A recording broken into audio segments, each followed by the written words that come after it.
So 10 Cloverfield Lane, which has, shall we say, a tangential relationship to Cloverfield. It's meant to be a blood relative, something which shares tonal similarity.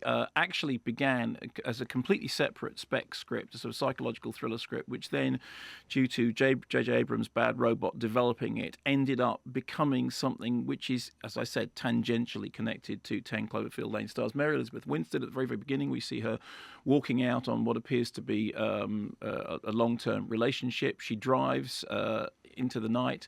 Her car runs off the road. She wakes up in a cellar, a bunker, an underground area in which she appears to have been imprisoned by John Goodman. But John Goodman tells her that she's there for her own safety. Eggs. Toradol to help with your pain.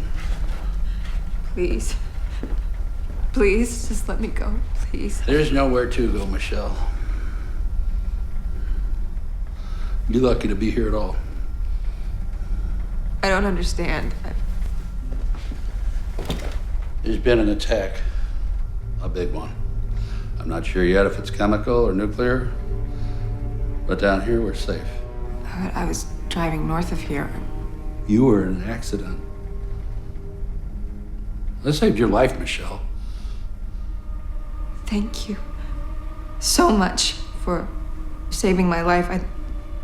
I guess I should go to a hospital now. You can't leave.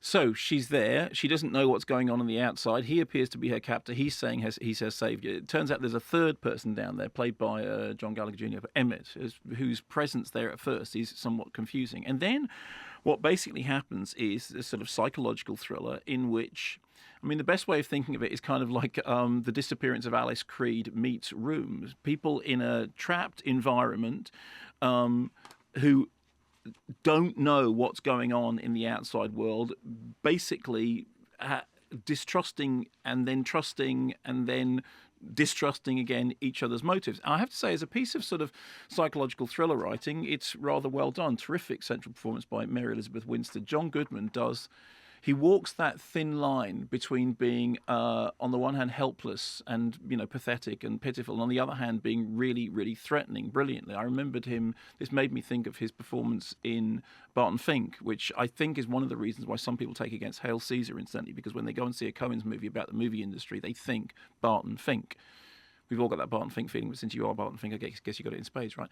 You know the drill. Big men in tights. There's a Wallace Berry wrestling picture. Never mind, you're not following this. Anyway, so I think there is three very, very good performances. I think there's a really good, tense psychological thriller in there. The movie plays its cards very close to its chest until, we move into the final act. And I won't say anything about that because I think it should be left to the audience to discover it for themselves. What I will say is that anyone who goes expecting a sequel to or a companion piece movie to Cloverfield isn't going to get exactly what it is they thought. But if you take it as going to see a psychological thriller that has, or maybe it doesn't, because the whole point is, John Goodman says something terrible has happened up above ground, but has it? I mean, actually, we have only his word for that. So we have only his word for there being any connection. Go and see it as a psychological thriller and try and put Cloverfield out of your mind.